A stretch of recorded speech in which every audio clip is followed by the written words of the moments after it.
Larry Lapierre, hi. Hi, Francois. EA Canada is working on SSX3. First of all, let's talk about the studio in Vancouver. How much people are working there? The studio in Vancouver is probably made up of close to 800 people at this particular point. It fluctuates a little bit based on how much testing we have to do and things like that. Our particular team is up over 75 people at this particular point as well. About SSX3, one of the things that occurred to me, my girlfriend and I play this game. A lot of girls are really liking this game. How's that? Absolutely. It was one of the unintentional but very pleasant surprises in that as some of our own girlfriends and wives picked up the controller and played it, they loved it. And we almost, as we got into it, almost realized that, hey, what have we done? Now we have to fight for our own PlayStation 2s to play at home with our wives. How do you explain this success to the female gamers? Well, you know what? I think a lot of it has to do with just the simplicity of focusing on a very strong sense of control, bright colors, fun, upbeat arcade experience. It feels good, and I would say that that's the number one priority that we focused on at the very beginning. We literally spent a year with the first SSX just working on the physics. And SSX3 came out very fast. For SSX3, do we have more time?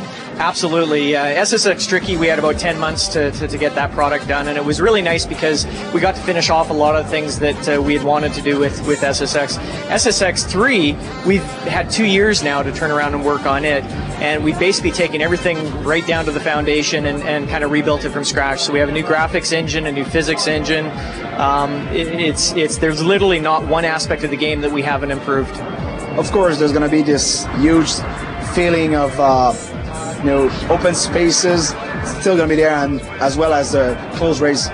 Absolutely. So the key with this year with SSX3 is we wanted to create one giant open mountain experience, and in the process of doing that, we wanted to make sure that there was still a linear, focused, fun experience that was there in the past. So there still are race competitions, there's still freestyle competitions, but now there are also more exploration and discovery motivations as well. So you have collectibles that are hidden around the environment that you have to go and find. They give you a really clear indication whether or not you found all the shortcuts or not. So that's a nice feedback mechanism as well. We also have big challenges. There's close to 150 big challenges, and they're very simple. They're basically 30-second to a minute challenges that have you doing tricks, racing against another rider through an area that you wouldn't have raced otherwise. It's a very complete experience across the board. As you open up each of the 3 peaks, you open up the opportunity for about a 30-minute top-to-bottom run that you'll be racing and doing tricks on. It's a phenomenal experience. We keep on telling people to pack a lunch. That's how long it is. About the tricks, of course, as you mentioned, the controls are very simple.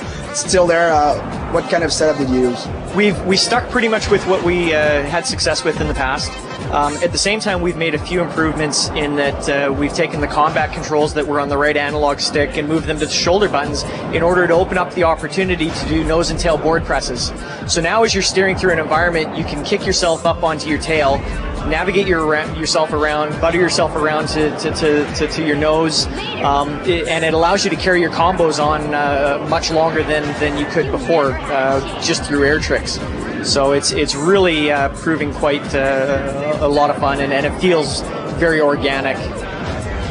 For a developer point of view, developing on 3 platforms at the same time, how much work more is it? It's a lot of logistics. So the way that we approach it is we actually have dedicated people working on each of the platforms. So the rendering engineers are dedicated to GameCube and Xbox and PS2. The content for the most part is very common between all of them, but there is a number of artists that are focused on tuning and tweaking the content to take advantage of the strengths of each one of the platforms. Do you have multiplayer action in mind? Yes, we have multiplayer split screen as we've always had. We also have online on the PS2. Thank you very much. Thank you, Francois.